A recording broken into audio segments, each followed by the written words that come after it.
thank you for joining us on Sunday Interview. Now, Zambia's economy has continued to record positive growth thanks to the momentum in the mining sector.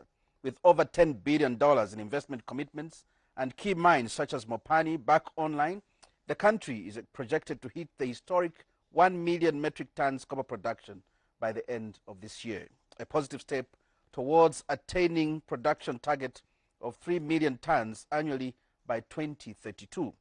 As the sector continues to promise big gains, questions are being asked. Can more be done to ensure more benefits for the country and the economy? What plans does government have for diversification in the sector and growth of the SME support in the mining sector?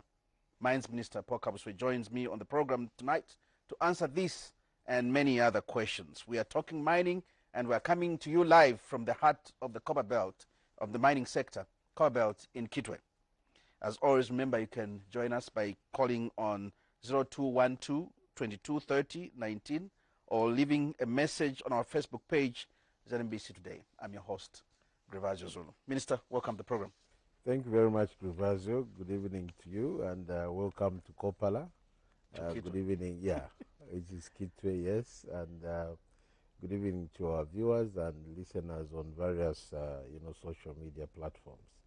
Well, Minister, I must say you must be one of the happiest ministers. Everything for you seems to be falling in place where large-scale mining is concerned.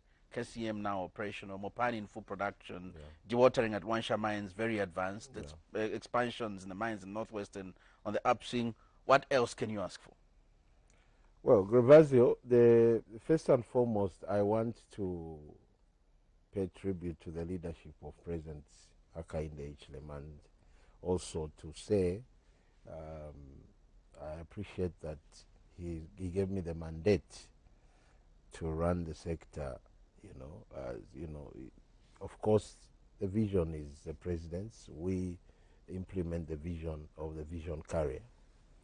Now, when we were in opposition, I think the president was very clear on the fact that we have to get the mining sector back to where it should be.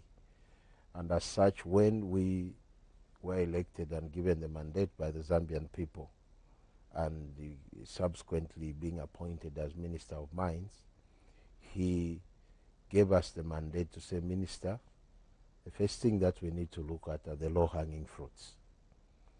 We were very alive to the fact that the mining sector largely is Zambia's backbone in terms of the economy.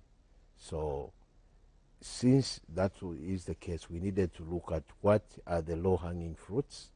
Let's look at the brownfield mines. Let's get them back on track. As we came in power, Mopani was just on ice, KCM going into care and maintenance. In Luanshya, there was nothing to talk about. First Quantum in Northwestern Province was almost exiting the country because of protracted legal battles. Also, Lumwana was on the verge of closing. Talk about Lubambe mine in Chirilabombwe was also on the verge of closure. And as such, the president gave a mandate to us and me as minister to say, Minister, there will be no mining in court. That was the first instruction. So get all the mining companies that are busy fighting in court, because almost all of them, that was the case. Get these mines back on the drawing table. Let's have a discussion. Let's negotiate. Let's talk to each other rather than fighting in court, because when you are mining in court, the economy suffers because there will be no productivity. It's just the lawyers. Nothing wrong with it. It's their job. The lawyers will get their legal fees and get rich. But we said, let us get everyone that is, has legal battles to begin to sit on the round table and have a discussion so that we look at the way forward and get back to the mining site to mine. And that is why we brought KCM back to the table, Mopani and Glencoe issues back to the table. We Shaft 28, the president had to travel to China. When he traveled to China, he negotiated that we resuscitate that mine. There was also a mine in Mumbwa called Kitumba, which was embroidered in a lot of legal battles, was brought on the table. So all these mines, First Quantum was brought on the table. In fact, First Quantum is the first negotiation that we did as UPN government for them to get back to the table. Let's do away with these legal battles. The negotiations was done, and they promised that they invest $1.2 billion in what they are calling the S3 expansion. That they have fulfilled, and the president is going to launch it in August. Also, Lumwana brought back to the table. Of course, Lumwana, there were no legal battles, except they said the policy environment is toxic and we cannot invest any further. But when UPND came, we spoke to them. Right now, they have invested $2 billion in what they are calling a super pit that will double their productivity. Also, the S3 for First Quantum is also going to double productivity. Case Mopani, I think you heard, 2 weeks ago, they were giving us a report. Their production is going up by 37%. KCM, as we are talking right now, I think when we give our quarterly report as a ministry, you'll be shocked at the figures. They are in 2,000-3,000% in terms of productivity, in terms of increase. And that is why you have seen that the economy has begun to respond to what the mining sector is achieving. You can see that almost every economic commentator, when they comment about how that the economy is rebounding, how that we are projecting 2, 3, or 5% growth in the economy, how that we are saying the kwacha has picked up, in terms of strength. Every economic commentator is saying because of what is happening in the mining sector, production is going up. When you look at the figures that were presented by ZRIA and Minister of Finance last week, it was clear that big figures are coming out because of what is happening in the mining sector. So really, the mantra that no mining in court and that let's look at the low-hanging fruits is actually paying back. Last, I think 2-3 months ago, the president went to launch the new shafts, not really the new shafts at Lubambe. He went to launch the new shafts that are being sunk at Lubambe. And that shows also, Grivazo, the fact that this economy has a positive policy environment, there is stability and predictability in the economy, and that is why people can even risk huge amounts of money to start shaft sinking like what has happened at Lubambe. Because of that, as a consequence, Lubambe has increased its direct employees from a paltry 600 to 1,600 employees who have been now directly employed because of that project that is happening. I was going to ask you that question. Yes. Because all the figures seem to be looking good. Yes. In terms of contribution in taxes. Yes. Production figures. Yes. But then somebody's bound to ask, how is this translating in growth in numbers of employment, job creation? Yes. Growth of SMEs, and Yes. of course, pushing other sectors in the backward and forward linkages. So, like I said, since the mining sector has rebounded, Mopani alone, when we were, finishing the negotiation, the employment figures were around 10,000 plus. Now they are at 13,000. That's a benefit to the local employment, figures. KCM should have pruned people. In fact, for Mopani, some of the, the bidders that came were saying they have to prune 2,000 people.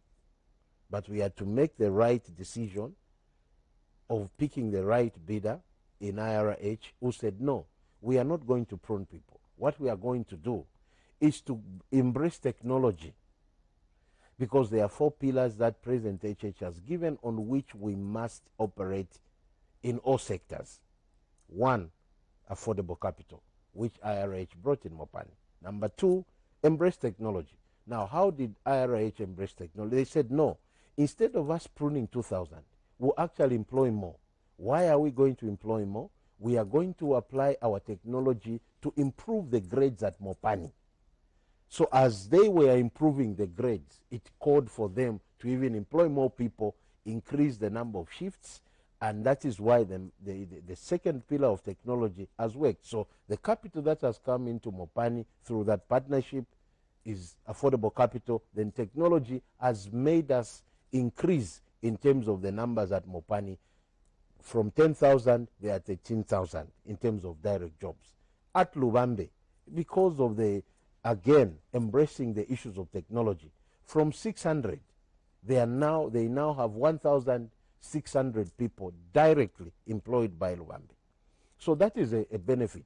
KCM itself, they have not touched the issue of employees. They have maintained them at 10,000, and still they are going to still employ more people. Why? They have embraced the technology and issues of capital that should come into the mine. So really the first consequence, Grevasio, is direct jobs for our people. Secondly, is now suppliers and contractors. All the mines that we brought back on board have increased the numbers of suppliers. Are we happy as government? Partly yes, partly we are not. We still can do better and can do more.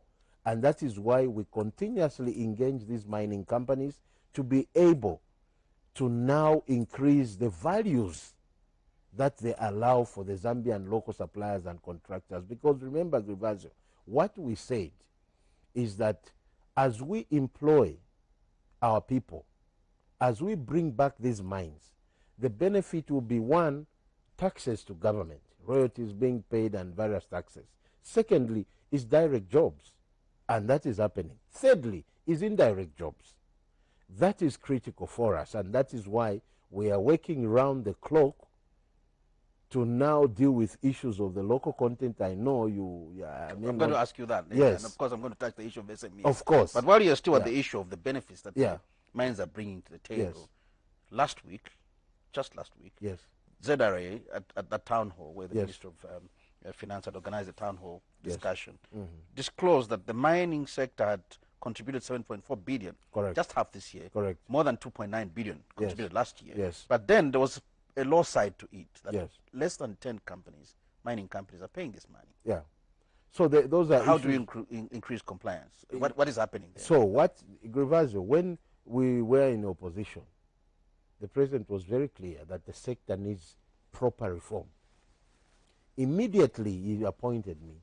I think 3-4 months later, he sent me to go to Tanzania, to go to Ghana, to Botswana, to understand the regulatory framework of the mining sector. Because we needed not to reinvent the wheel. So we said, let's check best practices. And when we came back, I recommended that, Mr. President, we need to put up a minerals commission, a regulator, that will regulate the sector, because our mining sector has a lot of loopholes, has a lot of leakages.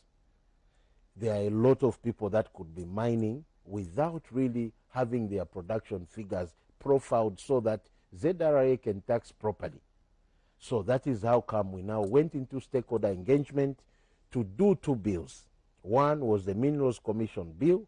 The second one was the Geological and Minerals Development bill, which really encompasses, one, a directorate for the artisanal miners. Number 2, that therein lies the local content that you are referring to. So we said there has to be regulation. So when you hear ZRA saying this is the figure, but only a number of companies are contributing to this figure, yet in the cadastre system, a such number of licenses are registered. So what will the regulator do now is to follow through each and every mining company where they are mining, because the regulator now will bring capacity, will build capacity within the ministry to be able to check everyone that is mining a kg or a gram of any mineral.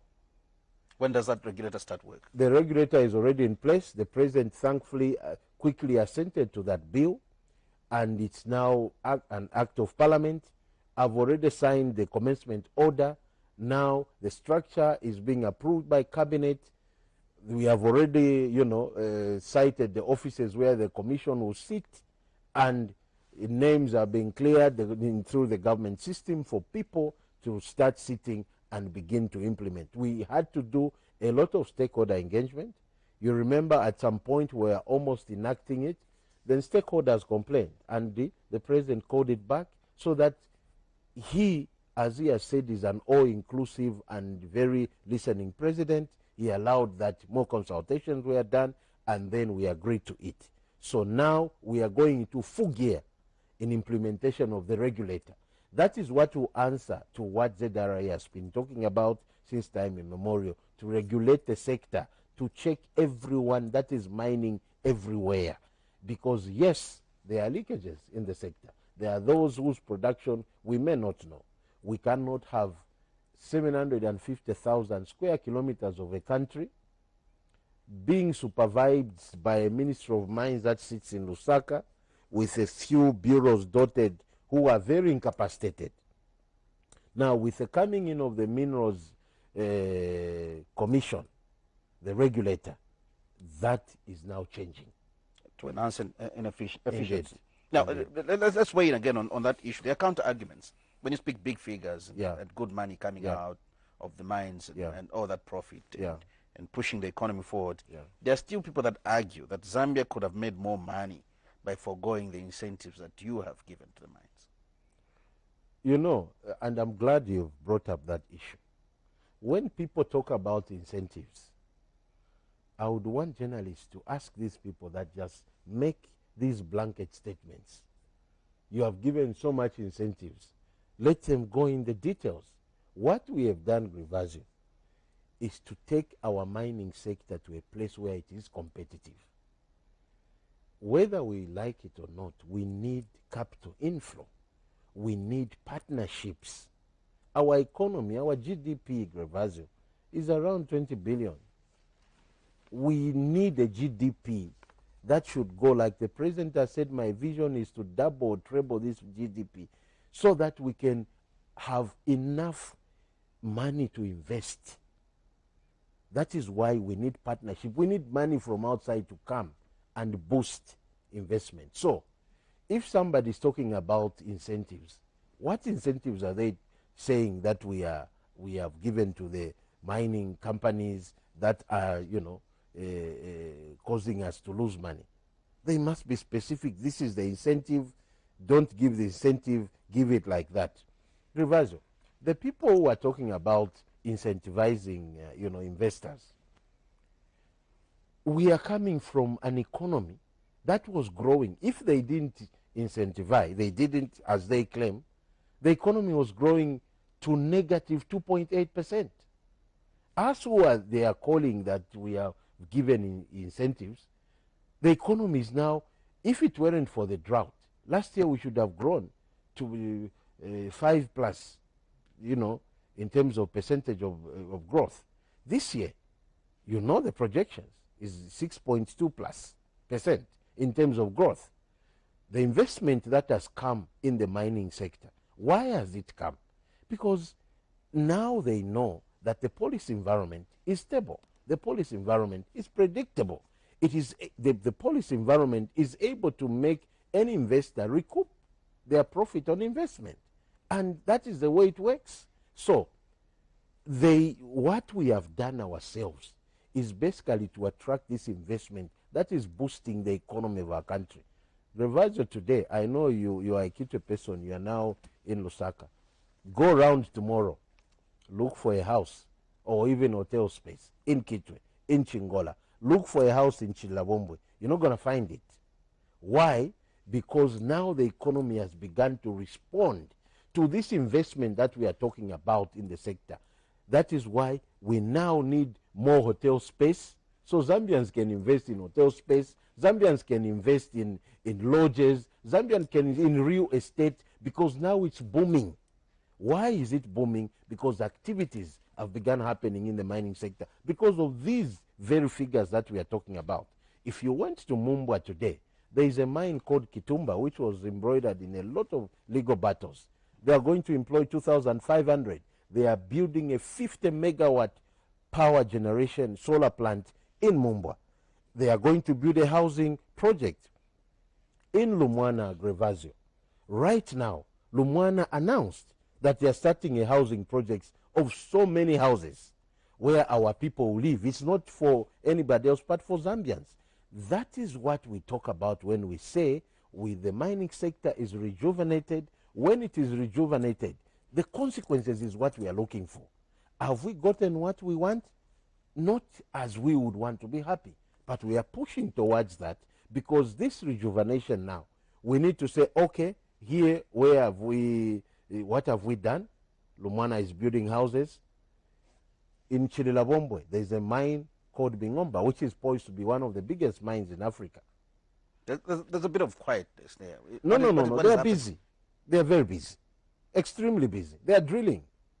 Next year, as was promised, they are going to start shaft sinking. They are sinking a shaft. It's a mine that is going to come up, and shaft sinking will employ thousands of people.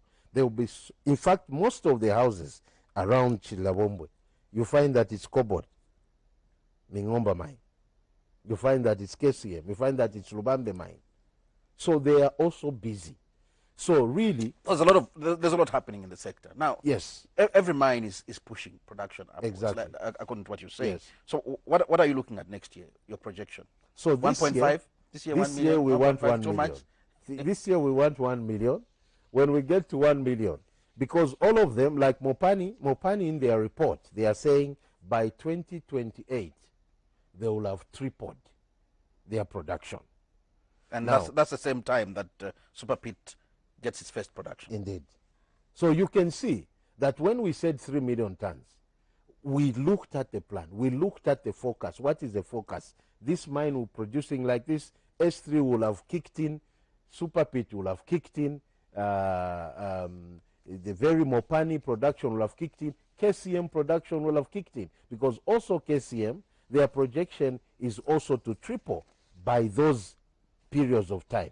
And remember, what we said when we came was that we want the 800, the 700 to triple to 3 million tons. All right? So we were looking at the profiles of all these mines. And we've done a matrix of next where year, this is going to come at. So next year, I think we'll give you the figures by the end of the year, because first let's hit the 1 million. We don't want to jump the gun. When we hit the 1 million, then we start pushing maybe to 1.3, 1.5. But for now, our focus is to make sure that we hit the 1 million target. And when we do our quarterly briefing, I think we will have increased even this year by around, in the second quarter by around maybe 17%. But we'll confirm the figures when we do our quarterly briefing, which we should have done last week. We'll confirm the figures.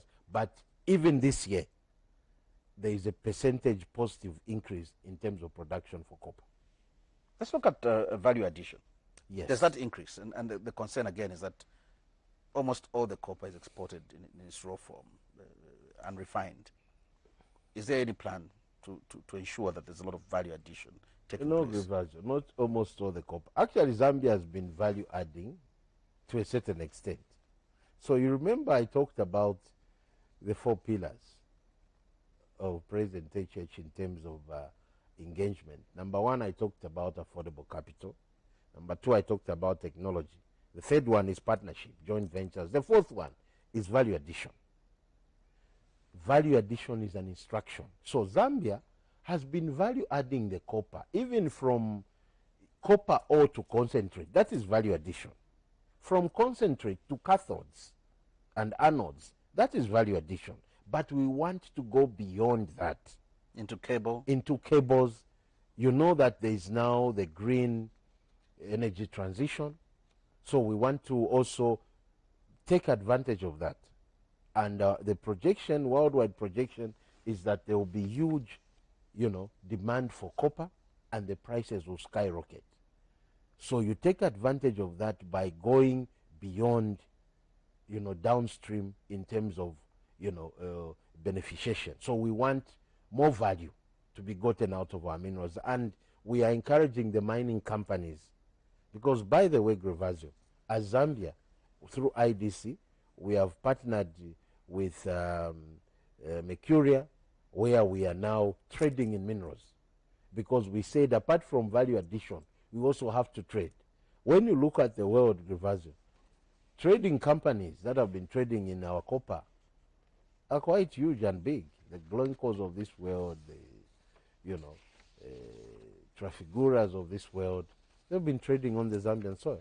So even us as a nation, we have said we are going to trade and get more value out of our minerals. And that is part of, the vision of value addition and beneficiation. We'll soon be opening the phone lines, and you can reach us on 0212 22 30 19, 0212 22 30 19, or drop us a message on our Facebook page at NBC Today. Now, Minister, let's move on. We did touch a bit on SMEs. Yes. And suppliers and contractors. Yes. Let me start with suppliers and contractors. Yes. They're not too happy with you. Yeah. When you walk around the Cobalt, the sentiments don't look too good. That there are some mines that are still not talking to them that much. Others don't even want to talk to local suppliers. No. We were at, before I come to the solution that I think will cure that challenge.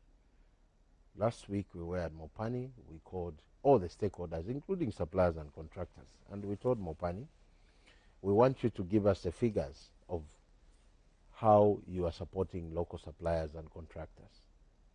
So they gave us the figures. Of course, comparatively, so far, they have done well in terms of giving, our local suppliers and contractors. For the first time, they have given a huge development contract to a local, not local foreign, local Zambian company owned by Zambians in millions of dollars. Zambians want to understand when you say local. So what I mean is that when they gave us a report, or even mining companies, there are those companies that are Zambian but foreign owned. Then there are those companies that are Zambian and Zambian owned. So when we looked at the figures at Mopani, we discovered that, of course, specialized Zambian company of foreign origin, a certain figure, it was I think around $300 million plus. Then we had about 1,000 Zambian companies. Those were about 29. Then we had about 1,000 Zambian companies who were also given figures around the $300 million. Now we said, this is a serious disparity. 29 companies competing in terms of figures with companies that are in thousands. So what we are trying to say is that, can this disparity be dealt with, where quantums, you can say you are supporting 20,000 Zambian companies, but they are beaten by 10 foreign companies. We want that disparity to be dealt with. How are we doing that as government? We are very active on that through the local content. And that is why we pushed the Geological and Minerals Development Act, which is an act now, wherein sits the local content bill. The suppliers will probably be asking themselves at home, when does this come into effect? They've waited for too long. I think that we are at 98% in terms of consultations, and we want to make sure that all stakeholders are engaged, and we want to make sure that we also do not rock the boat in terms of disturbing the local environment that we have worked so hard to improve. So I think that as it sits right now, it was with Chamber of Mines and Ministry of Mines, Ministry of Commerce. Of course, I had told people that by June will be done, but I think certain things were discovered which could, disadvantage our local people. So we had to sit down again and refine it. There's no harm in waiting a little bit, because... Are you being arm twisted by the big not guys? really. Not really. They've got too much power there. Not really. I think if you knew, or I want you to understand the kind of president that you have. President HH cannot be arm twisted. It doesn't budge like that. Him is Zambia first. But also, you have to look at the investment climate. Don't disturb it by just saying we are Zambia first. But you also look at the climate. You also look at the policy environment. So, what happened was certain things in the drafting could have disadvantaged our local suppliers and contractors. And that's why we said take it back. Minister of Justice, sit very well with the Chamber of Mines, the Ministry of Mines, Ministry of Commerce, and those stakeholders, so that we come up with a document that will not rock the boat. So as it stands right now, we are all agreed. We are 98%. I think all things being equal and everything agreed, I should be given a report by Monday, and we'll see whether... Monday, which is tomorrow. No, today is what? Yeah, no, Tuesday, sorry. Tuesday, because tomorrow we have cabinet meeting tomorrow. So Tuesday, I think they'll give me a report, and then we'll be able to see whether we go ahead and sign the document and announce to the people. There are those mines that just don't want to talk to the suppliers, even refuse to have meetings. They will be compelled by the law now. You know, sometimes in an investment climate, if people feel, you know, they are so big they can't even talk to a supplier. Of course, as government, we are doing our part to follow through, to speak to them, but I think the law will compel them, because government will be checking. The law is here. What have you done to supply to local suppliers and contractors? What quantums have you given? This is what the law is seeking. Please follow the law. But also, we want to say to our Zambian suppliers and contractors to be ready for this when it comes, because it's not something small. It is something that will give good quantums to our local suppliers and contractors. And by the way, Grivazio, it is only this government that has shown, even to a level of signing, because everybody else was shunning this local content, and that's why our people have been crying. But this government realized this is important to the local suppliers and contractors. We cannot continue not listening to what they're saying. So as we've listened, and we are implementing that. 0212223019, that's the number you can call if you want to participate in the program. 0212223019 is the number you can call, or drop us a message on Facebook page, ZNBC Today. Now, for the suppliers and contractors, there's some concern that some of them lack capacity, and sometimes when they do tendering, they find themselves non-compliant, particularly on the tax aspect. So what has happened now is that ZRA and the mining companies are actually engaging with the suppliers and contractors, and we have made it very clear. Like we told Mopani, we've told KCM, we've told First Quantum, we've told, Lumwana, to say some of our suppliers and contractors, carry them along. Don't throw the baby with water. Carry them along. Let them, where they are non-compliant, bring them to the fore, teach them to be compliant. Let's use a different method of catching a chicken. There are two ways, Grivazio. You can either chase it, or you can trap it. How do you trap it? Give it something that it will look forward to. So how do we trap these so-called non-compliant people? Teach them what to do. Bring them to the fore. Tell them there are those suppliers and contractors who we just have to handhold until they reach a level where they understand that it is important to stay compliant with all statutory requirements. And I think mining companies are listening to that. They are hearing us, and I think some of them, like Mopani, have begun to implement. They are doing KYCs. They are calling the suppliers and contractors. Let's see, where is the problem? Where are you having a challenge? Know your supplier.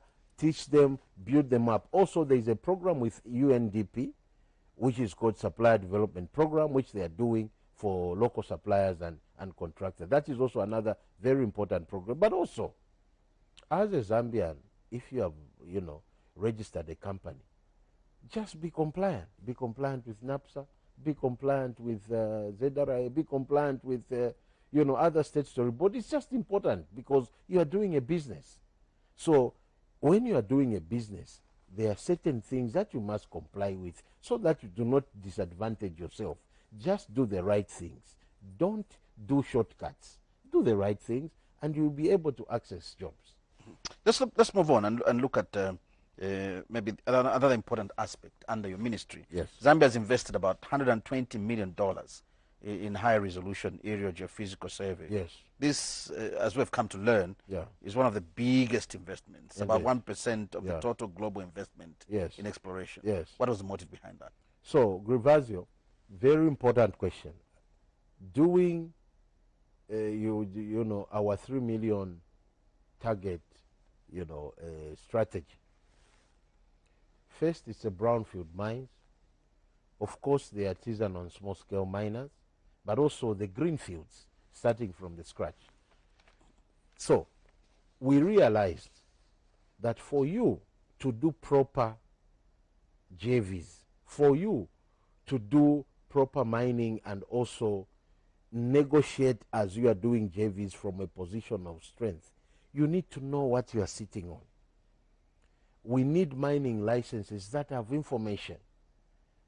Historically, Grevazio, we've been giving mining licenses without really understanding what sits where. Somebody would just come to the ministry, apply for a license, they get. Before you know it, you discover actually there was a huge deposit there. So we made a decision, and thankfully board decision by President HH to say, Minister, we have to map this country.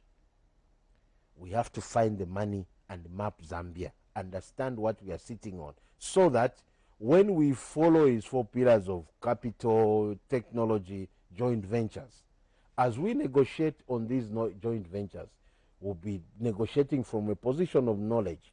And they say knowledge is power. You say that here is a license, Mr. Grevazio Zulu. This license we want to JV with you as government. You have the money, we have the tenement. So let's structure a deal. Then you, of course, as an investor, you say, but what is this tenement? Then we tell you, we have this information because we have mapped. We have invested in the mapping. We know what is sitting on this tenement. So we want to JV with you 50-50, invest in exploration. So you're doing a joint venture from the position of knowledge, and investors love that. And when we say investors, Grevazio, it's not only foreign investors, even locals. Zambians can consortium and JV with its own government. We have a group of Zambians, also the Zambian government itself. They form a consortium. Here is a mining license. Here, let's discuss and go into a joint venture. And this joint venture, because of the mapping that we've done, we have an understanding. And that's where we are mapping. What is the latest update? So the latest update. What are the feelers? What are you getting from them? So we are about 26% in terms of the whole thing. But in that 26%, because we zoned the areas in different zones. So the sub-zone 5, which is now mapped at 98%, which is in the Western Province and the parts of Southern and Northwestern Province. So that is where we started from. The planes have been flying. And really, you know, the feelers that they are giving us, those that are on the ground, is that the results look very good. But of course, we cannot preempt it and announce until they properly compile that data, interpret it properly, and present it, of course, to the president before anybody else sees it, so that we can now say, okay, in these areas, these licenses, this is what they are sitting on. How long is that likely to take? Like if I say 98%, because the mapping itself should finish by next year. But the agreement was such that whichever block you finish, compile the data, interpret it. So the one we are saying 98%, it means that that data will now sit with the geologists and the, you know, mineral experts. That data will be announced to the public. It will be interpreted, presented to the ministry and to the president, and also made available to would-be investors. When you talk about blocks, what provinces are we looking at? So there is the block that is encompassing, I think, Southern, Western, and Northwestern. There is a block that is part of Southern, but also encompassing Central. Is that the one which is at 98%? The one that is at 98% is the one that is Northwestern, part of Northwestern, Southern, and Western Province. Yeah. So that we likely to have results yes, before the end of the year. Yes, definitely. Now, memories are still fresh on the Mufumbwe Kikonge yes, gold rush and yes, the crisis that followed. Yes. Unfortunately, we lost lives in there. Yeah. But maybe before I get that question, let me pick a call from David. You are through to the program. Please go ahead and ask your question and try to be brief. Good evening, Honorable Minister KABUSWE. Good morning, David. Is it good morning or good evening? Good evening. Thank you very much. Grevazio, how are you? Fine, thank you, David. Please go ahead and quickly ask your question. Thank you very much. I'm so grateful that our Minister of Mines is articulating things that concerns the nation. It's a wonderful thing that we get to know what is happening, and my question to the minister is that he talked about partnership, that both locals and international investors can come in and partner with the locals. But I have a concern, Minister. Yeah. I think your office is aware of what is happening in Solwezi district and the Kalumbira district. We have a situation where a mine was not fully compliant, as you said, that mines must, those who have registered their companies must be compliant to statutory obligation, cause that they at least maintain their companies clean. We have a situation where one of the gentlemen in the Karumbila area, I think that is Mukumbi area, he had a mine which deals in amethyst. He wanted to partner with, I think, someone of foreign origin. But this person took advantage of the ignorance of this old man, who is a local person there. So that mine, as I am saying, is no longer in the hands of a Zambian who registered that area, and it had the coordinates all over. But it is now grabbed and given to this fallen woman. And the same person grabbed another Kimalaro area where, you know, the locals were also trying to earn a living, though illegally. I suggest that the president guided that people must register cooperatives so that at least they can formalize their way of doing things and then benefit the community and the rest. But these two places have been taken by one single woman who is now mining amethyst in all these two areas, and people are no longer having access to these mines. So what's your take, or what help would you help the locals, Honorable Minister, to understand? I think compliance is number one, but when it comes to partnership, these foreign people, investors who are coming in, they're taking advantage of us having no financial capacity to invest. David, we'll have to let you go. We need to give time for others to also ask. I'm sure the minister's got your Thank concern. you very much. Thank you David. very much. Thank you. So I think Gervasio and David, thank you very much for that very important question. I think what government has done now, Gervasio, and I'm glad David has asked that question. Government has created what is known now as a deal room, where we want Zambians who have licenses to come to that deal room so that they are helped even to negotiate proper deals. Because I think probably that could have been, I'm just trying to guess, that could have been maybe a failure to discuss a deal properly, and somebody took advantage of that. So we want to sensitize Zambians that there is now going to be a deal room where we invite Zambians who have got licenses, number one, to meet investors, number two, those who could have met investors but they want to be helped to negotiate a proper deal. Because probably that was, you know, because, you know, negotiating a deal, Gervasio, is a skill. So you need a skill that can help you to negotiate a deal properly. And get the right... yeah, so that is what that deal room is going to be doing. So that's located at the Ministry of Mines. So it will be now housed under IDC and Ministry of Finance. So, you know, they are the ones that will help the small-scale miners. Now, I was getting to Mufumbwe, Kikonge gold rush and the crisis that followed. Yeah. The loss of lives and moving forward, people want to know what's the status of this area. Yeah, thank you very much, Gervasio. Before I answer that, I want to answer David to say, it will be no harm. Come to the ministry, come to my office. Let's look at that issue and see if there is a way that we can salvage the interests of that particular Zambian, if at all, you know, there was something unfair done, there could be a way that we can call the parties. We don't want and try to renegotiate. Yeah, so that we renegotiate. Now, before you answer my question, yeah. there's Peter from Luancha. Peter, go ahead and ask your question. Please be brief. We need to accommodate more callers. Good evening, Minister. Good evening, Peter. Thank you. I'm calling from Luancha. And I think the government is doing quite good things to see that our minerals benefit the locals.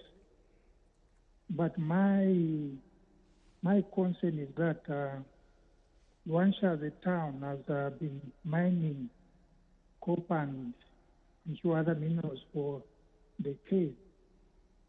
But up to now, there's nothing to show that Luancha as a town has benefited from these minerals that are mined from here. You come to Luancha, it looks like a ghost town. Even the mine itself, where the Chinese are operating, if you look at their infrastructure, it's run down as if it's from a war-torn country. I think the minerals should also benefit the towns where these mines are. But Luancha, it's like you just see truckloads of copper going out, but nothing has come back to benefit Luancha. Peter, thank you so much for your question. We've got it. Minister, we've got it. Yes, I've got it. Yes, so that is why. Yes, Luancha has gone through a lot. But Grivazio, for me, I want to be very frank and straight. Really, there have been times when we've seen benefits out of these mines on the copper belt. If for example, Chilabombo, where I come from, most of the good houses there, the roads that were there at the time, the hospitals that were there, were as a result of the mining companies, including Luancha itself. There were big houses there, nice roads. Luancha was a beautiful place at some point. But because of a depressed mining sector, it stopped growing and things just went haywire. And Luancha went through the worst moments during the Binani days, if you remember, when that mine was shut. And that is why for now, as government, we have said, let's resuscitate Shaft 28, which is being dewatered now. The rules of engagement are that that mine, when it comes back, first it will employ 3,000 people. That is consequence number one. When we met suppliers and contractors in Luancha, that is a group of suppliers that have met for the first time. We are not complaining about late payments, no jobs, because they have contracts, they have jobs in Luancha. And when you go around Luancha now, life has begun to come back because of what is happening at Shaft 28 and the way this government is engaging. So I do feel with Peter to say, yes, Luancha went down, but I think under the new dawn, you've seen the Luancha road now done. When you are going to Luancha now, it's 10 minutes from that Masangano 10 of you to go to Luancha, because now Luancha is coming back to life. So this should be about government. Government picking taxes, of government course. fixing the roads. Of course. Government fixing the infrastructure. Of course. So Luancha doesn't look like a ghost town. Indeed, indeed. There's Tumbeko from Lusaka calling us. Tumbeko, go ahead and ask your question. Thank you, sir. Good evening, Honorable. Good evening, sir. Thank you. Good evening, the moderator. Good evening, sir. Allow me to speak broken English. No problem. Honorable, you have done a lot. Mines were closed for 24, 28 years. I just want to recommend you for not allowing those illegal mining in Mufumbwe. Not only in Mufumbwe, even in Mumbwa. I remember the vice president went in Mumbwa for those who died. The government is losing so much money for those who are dying in those fake mining. Please, don't allow. If it was me, I would have involved even the army for not tolerating illegal mining. Thank you, sir. Thank you, Mr. Stumbeko. Thank you so much for coming through. So that's a commendation, and I guess it ties in well with the question I was that going you've to ask just you. asked. So, what's the way forward? You've so the moved way out forward, people from Kikonge, and yes, they're anxiously waiting. The way what's forward, Grivazo, I know that 1 hour on Sunday probably run seems like 5 minutes. The way forward on the Kikonge, in fact, from here, tomorrow I'm doing some launch in the constituency. On Wednesday, I'm going to Mufumbwe. What we've done is we've structured the cooperatives there, and we've cut them into smaller units of licenses, which will give, we are doing stakeholder engagement with the local people there, with the chiefs, but also Mufumbwe people need to realize that licenses will not only be for only Mufumbwe. Why shouldn't that be?